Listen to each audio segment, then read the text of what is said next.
Hey, this is Gareth and Bruce. This is our first attempt at a podcast. We just don't know where it's gonna go. You got more of the gruff voice. I got more of the Softer feminine voice. screw you. Hey. Hey. I don't know, I felt a little snobby when we hit 10 episodes. Okay, that's an interesting question. The two of us can be Vin Diesel. Gareth can drive like him. And I can You look can like look him. Welcome to Spaghetti Junction. My name is Gareth, My name is Bruce. and we talk about things. We just don't know where they're gonna go. Hello and welcome to Spaghetti Junction podcast. My name is Bruce. My name's Gareth. We talk about I things. did warn Bruce I wasn't ready. We just don't know where they're gonna go. That's it. We don't. Welcome back to the new year. Happy New Year. Thanks for surviving for 2 weeks without us. And a shout out to, we got it about 4 new subs over our time off. That's cool, eh? So thank you, 1, 2, 3. What are we now? So thank you, 39, 40, 41. 142. Nice. Actually, it's 5 actually. We're now on 43. Nice. So thank you for those 5. Cool. We appreciate you. That's awesome. It is, Bruce, isn't it? Yeah. So we're back in 2022. Yeah. How are you feeling about the year ahead? Cautiously optimistic. Cautiously. Very. That's the sad thing. We are now, in this whole virus kind of thing. Are we good there? Yeah. Okay, I'm just wondering because you're looking away. No, you're just clipping a little bit.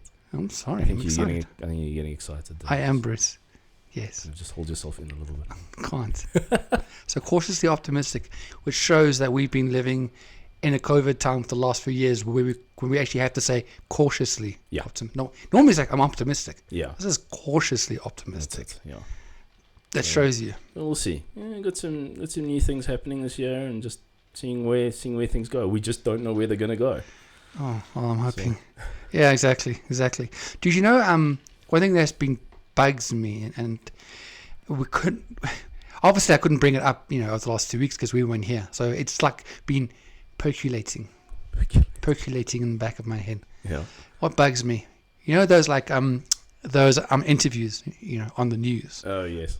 I always, not all of them, but the ones that bug me. Okay, for example, there's a twister, which is a hurricane. No, A tornado. tornado that's come through and it's gone through like a whole place, and the houses are gone, Yeah.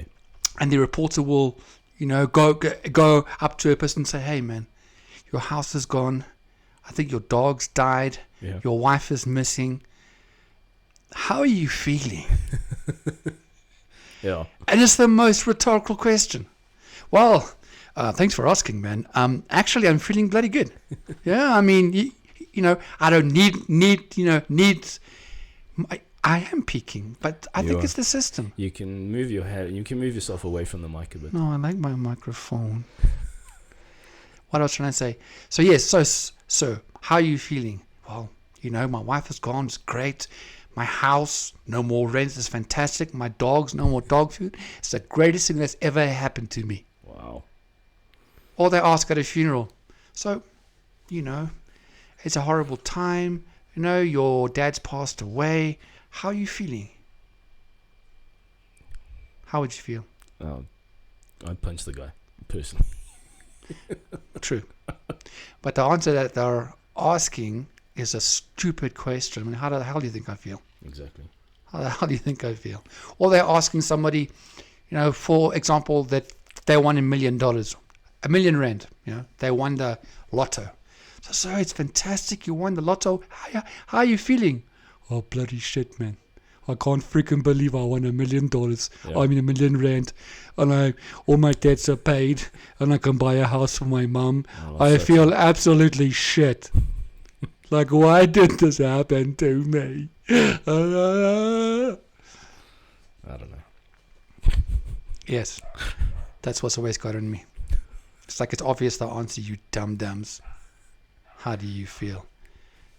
In fact, I think it was in a movie or something where the person said, so how are you feeling? How do you think I'm feeling? Yeah, I think I've seen that as well. I don't know what movie it was from. No, I remember it. And by the way, thank you for our sippy cups. Oh yeah. Because I got them nice and colourful for our podcast, and because Bruce tries and breaks our glasses.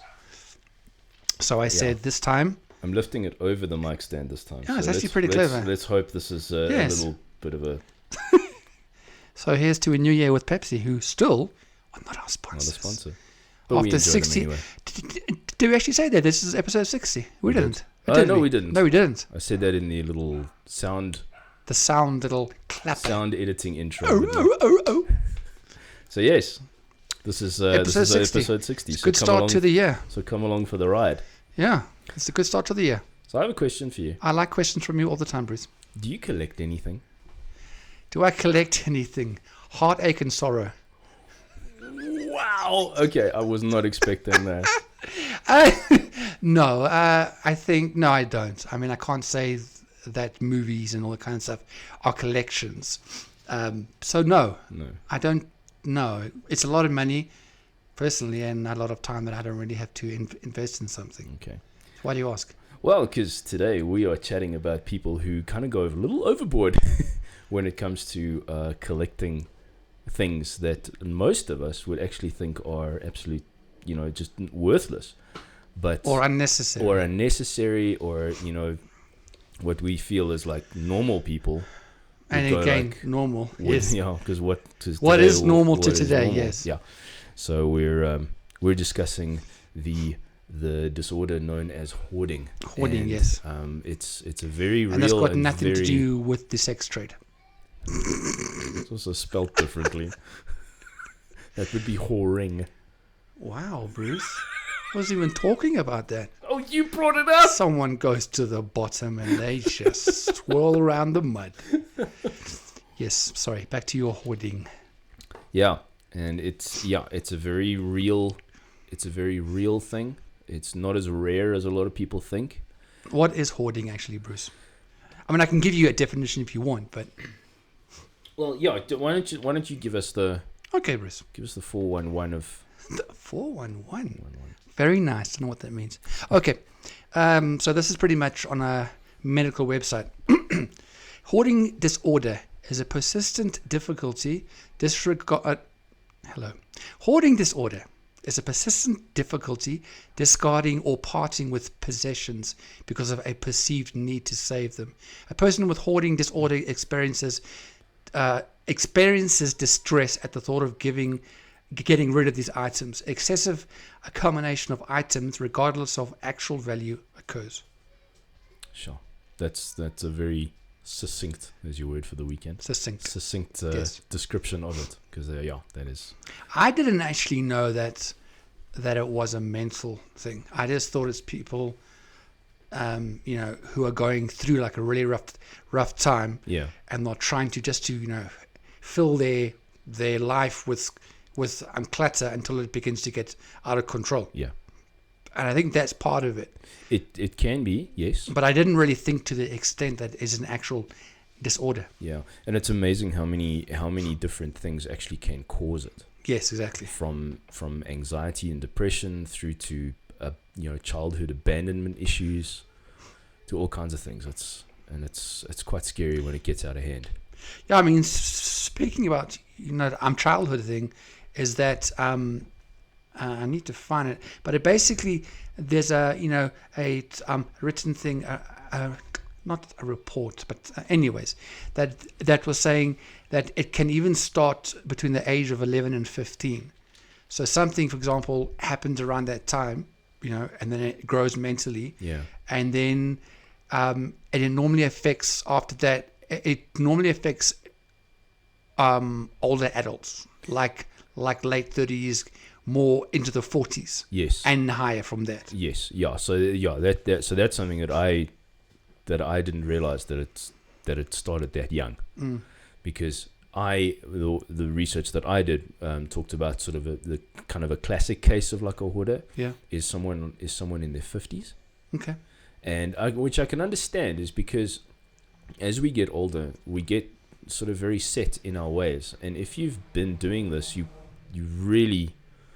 end up holding on to these things, and it is like a sense of security, and it gets way more extreme as we get older. Yeah. So yeah. Yeah.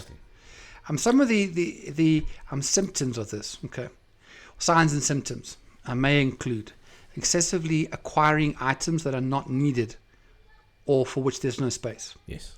Persistent difficulty throwing out or parting with your things regardless of actual value.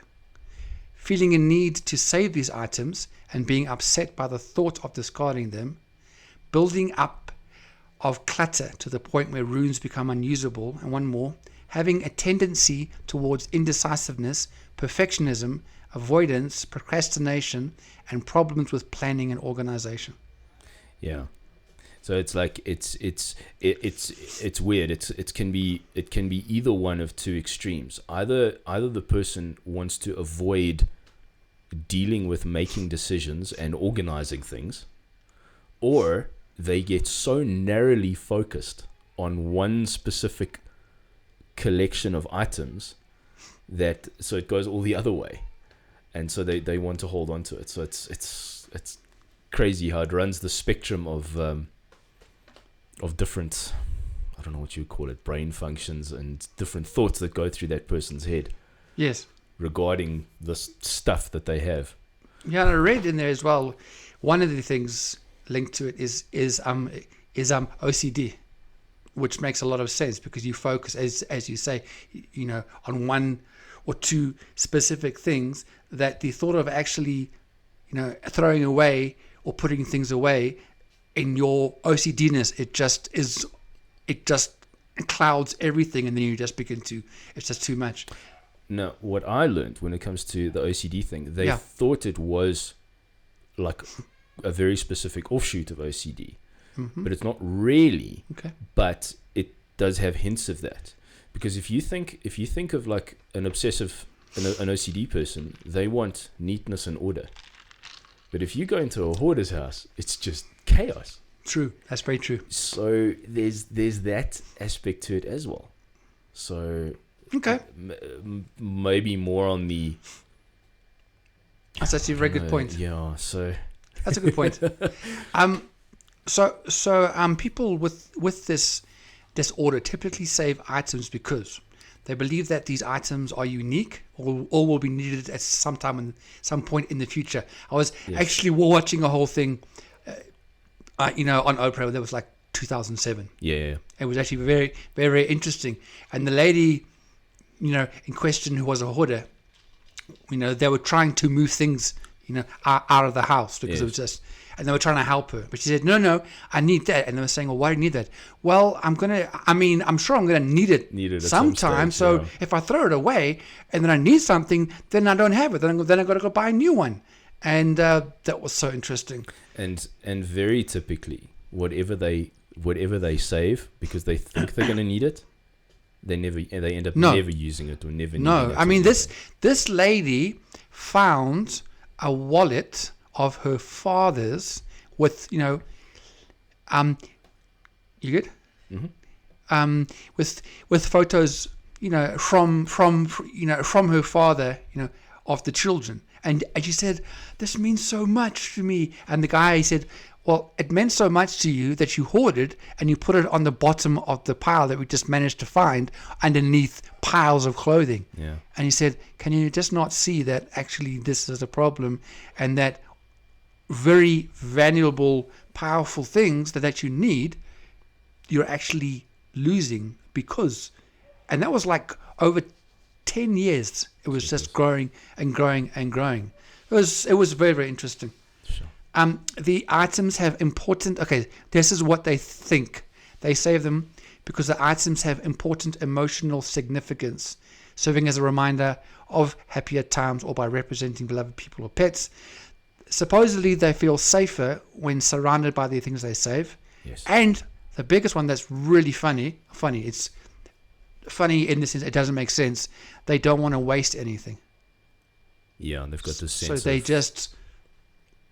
And this lady went to the shops almost every day, and she says, well, that's on special, and then if I use my coupons with that, and she bought like 4 umbrellas that she was never going to use. Yeah. But because it was like the shops and everything, then it's very interesting. It's just very interesting today, just, because every Sunday I go and see my parents for dinner, and my aunt and uncle were there as well this time. Mm-hmm. And when I told my aunt that this was going to be our topic today, she mentioned one of my elderly aunts that's since passed away. She lived down in Cape Town.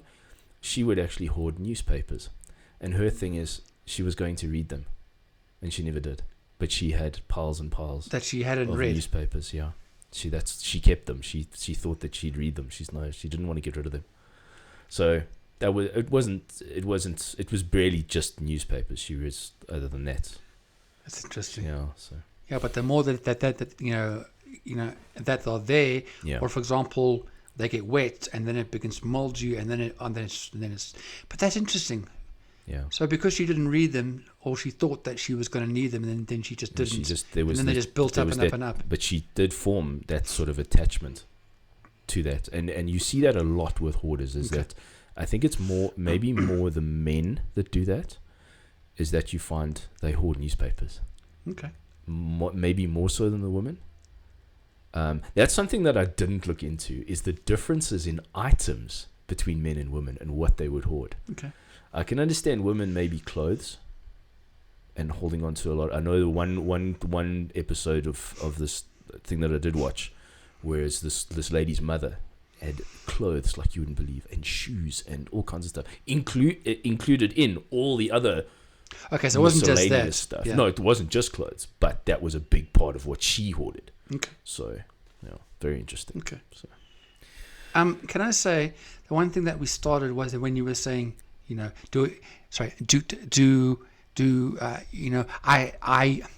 I collect things. Yes. Well, I want to bring this little point here that hoarding disorders is different from collecting. Yes. I was just wanted to. I just thought it was a nice way to segue into the discussion. It wasn't bad. It wasn't bad. That was a good one. But just as people know that hoarding is different from collecting. No, collecting is fine. I mean, if you're passionate about, look, some people, I think, to even take the collecting thing, even if it's just one specific thing, they maybe take that a little bit extreme. Oh, dude, I was watching. But if you're an enthusiast about something, Some people spend hundreds and thousands. If you, excuse me, there's like it's lots of of things on YouTube, but the like for example, there was a collector of things from Coca-Cola, and he had collected every single Coca-Cola brand and tin from around the world, and spent hundreds of thousands. I would imagine thousands. yeah, All in his room. Or there was somebody who, for example, I don't know,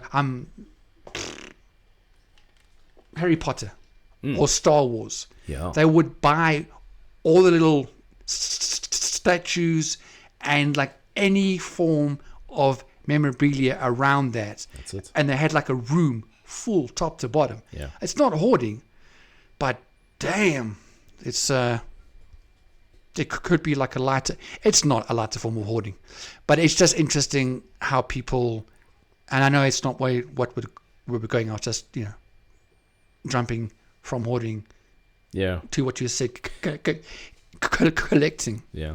But you see, when you're enthusiastic enough about something, you are willing to sort of sacrifice those finances because you're that into something, which is completely fine. I mean, Yeah, it's just a lot of money. I actually have an ex guitar student, and his dad had a Coca-Cola memorabilia collection. Really? Pretty impressive one too. He had like this whole outer room on their property, and he had it was like a bar area and stuff like that. But he had all this really cool. It wasn't like Obsessive, but he had also a lot of those Coke cans and Yeah. all that kind of stuff, and yeah, it was pretty cool. He even Yeah. had a bicycle. It was like a Coca-Cola bicycle. Oh, that's pretty cool. So like I was saying at the beginning, it's really not as rare as what we think this is, Okay. and we're looking at just in the US, Okay. a population of between 330. Oh, sorry, I lie. Sorry. How dare you on this podcast? We never lie. Sorry, I'm looking at my notes all wrong here. So between 1 and 6 of the US population is actually has this, and that is One in how many? between 1 and 6%, Okay. and that is actually between 5 and 19 million people, just within the U.S. Have hoarding problems. Yeah, in the U.S., just to put it in context, the U.S. the total U.S. population is anywhere between 331 and 333 million people. So it's that's quite a lot of people who have this issue. And that's just in America. Yeah, that's just in the States. So accumulate possessions that seem worthless to us, and they form this attachment, and it causes pain and extreme anxiety when they even think about wanting to get rid of stuff. Yes. And I can relate to that in a very small way, which I'll talk about. But but I'm sure it's as long as you don't link yourself to a hoarder, I think it'll be a good point. No. I can, like I said, it's on a very micro level. Like an ant's leg. Yeah. Like a beard hair. Like a little bit. Yes, exactly. So some of my research, I'm going to cite Dr. Randy Frost. I like that guy. And he's the author of several books. He's a naughty snowman. Jeez. Randy Frost. Oh my word! I'm here for the hilarity. Carry on, Bruce. I'm done for the whole. That's my only one for the whole podcast. I promise. So Dr. Randy Frost, he is the professor of psychology at Smith College in Massachusetts. Okay. Sure. And he is the co-author, along with a couple of other books, but he's got a book they co-authored called Stuff: Compulsive Hoarding and the Meaning of Things. Okay. So he basically, he talks about a classic hoarder, where was what he's identified as someone being in their 50s. Okay. They collect specifically clothing, newspapers, magazines, containers, and even sort of plastic bags. Okay. Because they think, we all use plastic bags at somewhere, of in some course. shape or form. Yes, sure.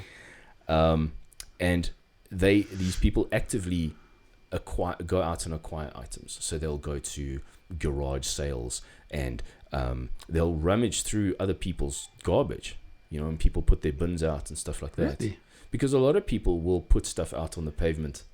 But what's that got to do with hoarding? That's like very intense. Well, they might find stuff that people get rid of that is That's still maybe usable. That's a very heightened level. Yeah, I haven't heard that before. Yeah. Because just think. I've learned this. If I want to get rid of something, like I've done this with an old hi-fi, I've done this with a computer.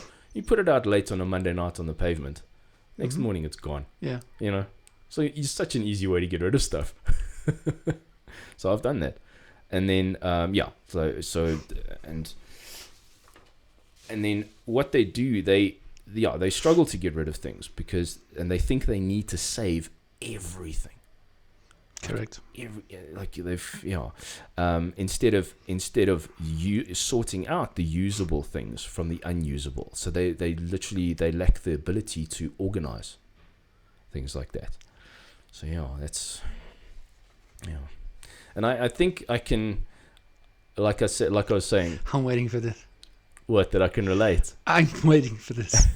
To everybody who knows a hoarder, let's see what Bruce brings in. Well, like I said, no pressure. Micro level. Okay, there we go.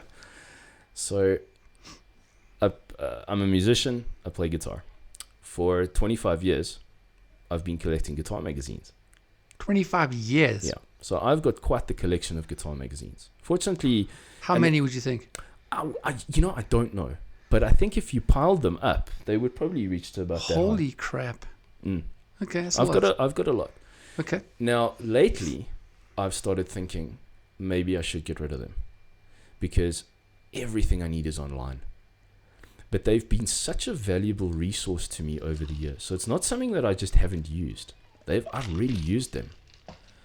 But if I start thinking about getting rid of them, I actually start having a little bit of anxiety in the back of my head. It's like because I've used them so much, and I've always gone back to them either for song transcriptions or articles or something like that. There's such a wealth of information, but now I won't have them anymore. And a part of it actually freaks me out a little bit. Yeah, it's weird. And I still look at my place, and I don't even own like a house with a lot of stuff in it. And I just think, geez, I need to get rid of stuff. But those guitar magazines, Kind of makes sense though, because you've been linked with them for 25 years. Exactly. I formed this attachment with them. Yeah. So that's why I can kind of relate, like in a very small way, to that kind of Myopic. thing. Wow. Are you using that in the right context? Probably not. But you went wow, so it's fine. No, myopic means just a word. Can't see properly. It's a word that came to my. But I got you, didn't I? You did. Microscopic, I think you were looking for. It's possibly myopic. You just So you had a couple of causes. We can have a chat about that because I've got some causes as well. I have some Zulus. This is what I always like to dig into, is like the why. The why. Wow, it's a bit intense. Okay, so these are some of the several potential causes that can make a person to become a hoarder. Altered brain connections. Let me explain this to you. Okay. Studies show that abnormal brain development and brain lesions could lead to compulsive behaviors of hoarding. Sometimes hoarding may begin after brain damage due to surgery or a stroke or a brain injury. Compulsive hoarding is often seen in individuals who have autistic spectrum disorder or attention deficit hyperactivity. Didn't know that at all. Yeah. Another one, this one was the one which I was talking about.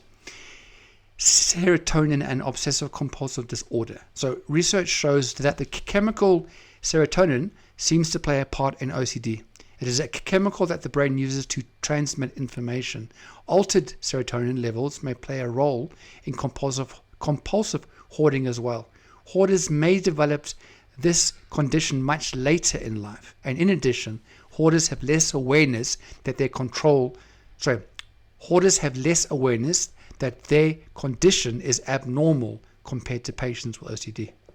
Jeepers. I got more, but you might have a few. But I just find that fascinating. Yeah. Brain lesion, stroke, brain injury, infections, brain damage. That's so fascinating. Hoarding may begin after brain damage due to surgery. Neurology.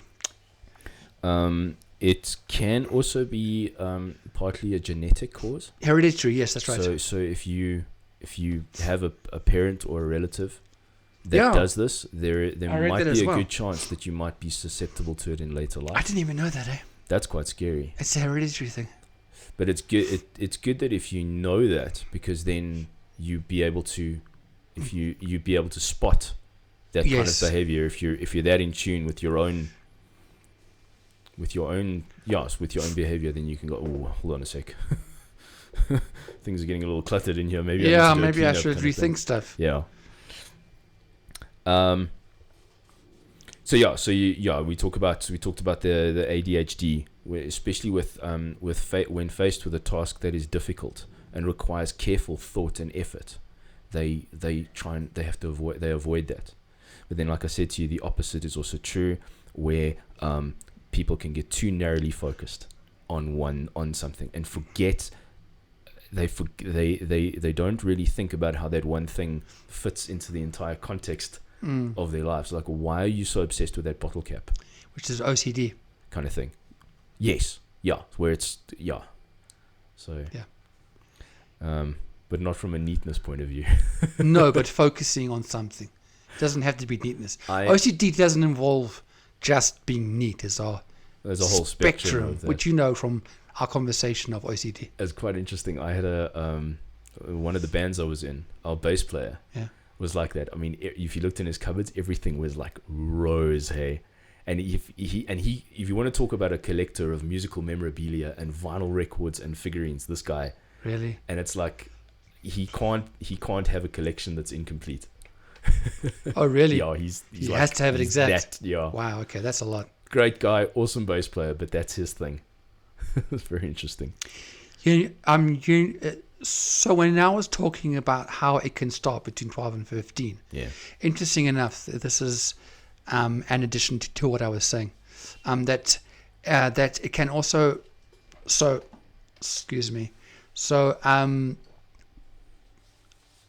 another part of it can happen from environmental conditions, meaning that those who have faced early deprivation may develop hoarding as a coping mechanism and later in life, and this can be usually found on psychological examinations. So I know that when things have happened, for example, to me in my childhood, and for example they've been negative, like highly, then from that you then begin to find some form of coping mechanism, and that can be anything, from food to alcohol to whatever kind of thing. What's interesting is that it also can involve at a later stage hoarding. Right. So you might not see it like a vast amount, someone around that age, but it can actually start at that age as a coping mechanism. Okay. I also, when I was thinking about this, some people also who have talking about early childhood, like traumas and stuff like that, like abandonment, like Yes, that's right. a parent leaves or something like that, and then maybe they form an attachment to like a toy or something, and then they realize like, but this toy is still with me, but that person abandoned me, therefore if I get more of these toys, they won't abandon me, and then that suddenly just escalates into like, well, all of these things haven't abandoned me, and that unless it's insecurity. happening, unless the insecurity comes from that. Okay, so they have already abandoned that person, so they can't not abandon because they already have. So it's possibly, yes, from what you're saying, what I'm thinking as well is that the more that they get those toys that can help them, to what was the word I was looking actually, as a coping mechanism as well. And you say the more that they get, it's now trying to make them feel safer and loved and etc. etc. That's it. And then when the thought occurs, when anyone suggests that they get toy. rid of, yes, because it has they get rid of that, they're like, it has in their mind it has a very set emotional connection. Yeah, it's almost it's like sentimentality on an extreme. On an extreme, thank you. Yes, level, yes. Yeah, that's it. Yeah, because I wouldn't make somebody, who has like one or two to throw them away. No. And the thing is also, what I believe is that you can't just take something away without giving them another way to address their emotions and to cope within there. So for me, just to go into someone's house and clean up, on the thing which I was watching, you have their viewpoint, and I agree with them, is that you have to get the stop smiling. Oh, no, you're going exactly I know, where I want to go. thought so. I thought so actually. I love when that happens. So you have to get the actual hoarder involved in the discussion and in the movement of people coming into your house and taking out.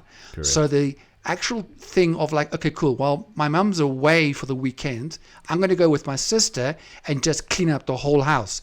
It'll make things worse for the mother if not. And she has to be involved in the whole discussion so that she can actually understand and can actually begin to learn how to live without, and to actually see, I actually probably don't need this, and to get walk through the process. Correct. So you can't just go into your person's, into your family's house, whatever, and just clean out, because you need to get that person involved with everything you do. What's quite interesting, I think it's in Australia, or even in the US, they have what are called hoarding task forces, and they've got these organizations in different cities. I've seen those that provide that kind of help. Yes. So that maybe a relative can phone them and say, listen, my aunt, my mom, my dad, they've got this problem, please come and help. Yes, that's right. I've actually seen those. Yeah, so like we said, you were going exactly where where some of my notes went now, is getting people to open up about why they actually hoard and that kind of thing. And one of the best ways is to also start talking to people about specific objects that they've got. Like, let's talk about this, this 6 foot high pile of newspapers. And we start thinking about, what is your reasoning in your head? What is your reasoning about why you're holding on to this? And you can delve so much into, you probably start finding out so much more about their backstory and everything.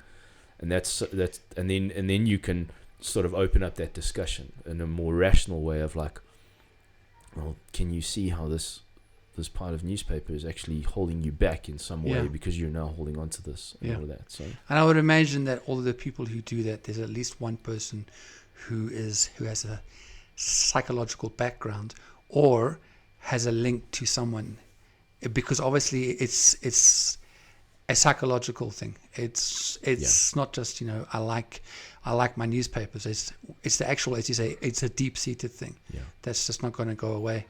And also with the thing which I was watching as well, they would have 3 big those like huge bins, not the rubbish bins, like the actual pick it up. Those like skips basically. It's basically a humongous metal bin put on a truck, that can take like 4 or 5 tons. It's crazy.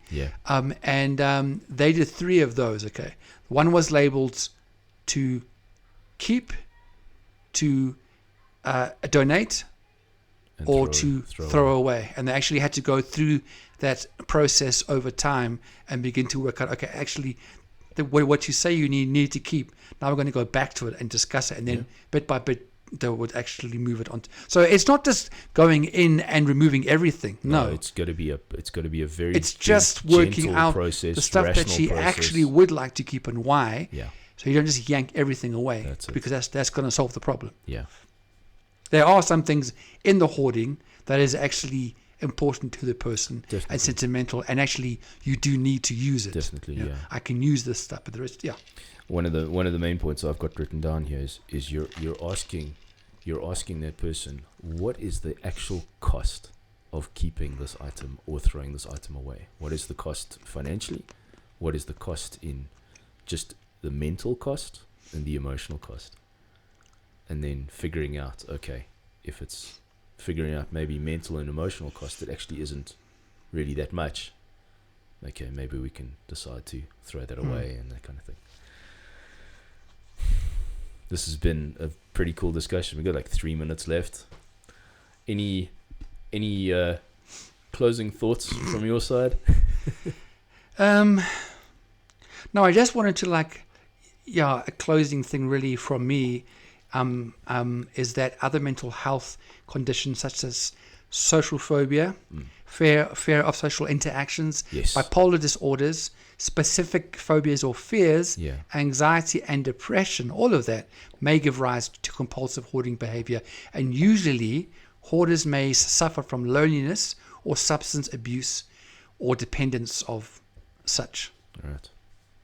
So it's there's a lot of things that go into why someone's doing it. It's not every person is the same, because there's so many different factors that influence the person. And just to make it clear, obviously, so many people, like not everybody who has these problems becomes a hoarder. Yes. So don't stress if you're ferrying all that kind of stuff. It's just interesting how very intricate a hoarder is, because the symptoms that they're facing may be the same as their next door neighbor, but they're not hoarding and they are.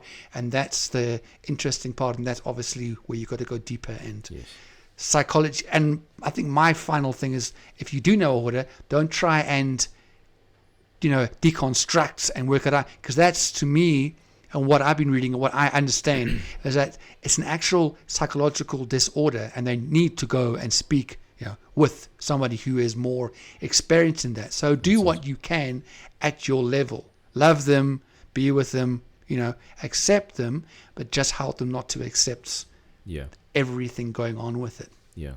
And just know that if anyone is listening to this, if you yourself have these tendencies that you realize that this is a problem, or if you have a loved one that is doing this, there is help out there. There is hope. There is a way that this can be sorted out. It is a long process. It's not an overnight process where someone just miraculously gets cured from hoarding. It's got some deep-seated psychological issues that need to be addressed. But the problem is that person who is the hoarder has got to come to some realization that they need help, and that But they that are only in that normally situation. comes from an intervention That- with family or friends. They won't just get it. They won't just get it by no, themselves. it needs to be that's- brought in with yeah. love and care. That's it. Otherwise they're gonna. Until they Because to acknowledge them that, it's that normal. it's a problem. Yeah, because they've had it for so long. Exactly. It's just Yeah. it's part of And their as you lives. say, it's not an easy fix. It needs to be done with definitely love not. and care. Yeah. And psychological help is always good. And it's not a bad, like psychological. It's just we all have our disorders. We all have our little things. Yeah. And that just happens to be a bigger thing for them. Yeah. Yeah. This has been the Spaghetti Junction podcast. It has been, Bruce. This has been a good chat. Really interesting topic. It was a good start to the year. I know it was. Yeah. I like it. So, like, comment, subscribe, share, do all that good stuff. Do us Keep a it going, solid. because the more that's happening, the more people are actually beginning to see our podcast name pop up. That's it. Yeah. Like, interesting enough, the one that we did on romance scammers, Yes. that's like over 300 views. Awesome. Thank you so much. So it's guys. just interesting how certain topics, and the more that you like something or you share it, it begins to bring in more traffic, which means we're happy. Yeah, Is that absolutely. bad? No, it just means that there's more interaction and more growth. So thanks, guys, for doing all of that. That's it. And yeah, and chat to us on the topics. Let us know what you think of this Did you episode. say And chat to us in the topics? chat to us in the topics. Chat to us in the topic in the. Thank No, you. It's sorry. not topics. In the comments section. Chat to us Chat- in the topics. Chat to us in the comment Yeah, section. someone's been drinking us know. something else in your Pepsi. I promise you, it's just Pepsi. Let us know what you're feeling, guys. Awesome. And we'll Thoughts, catch you guys in the and next one. if you do have any other, ideas or thoughts for other topics, you're also welcome to throw them our way. Cool. That'll be great. Thanks, guys. Thanks a lot. Cheers. Adios, amigos. Bye. Goodbye.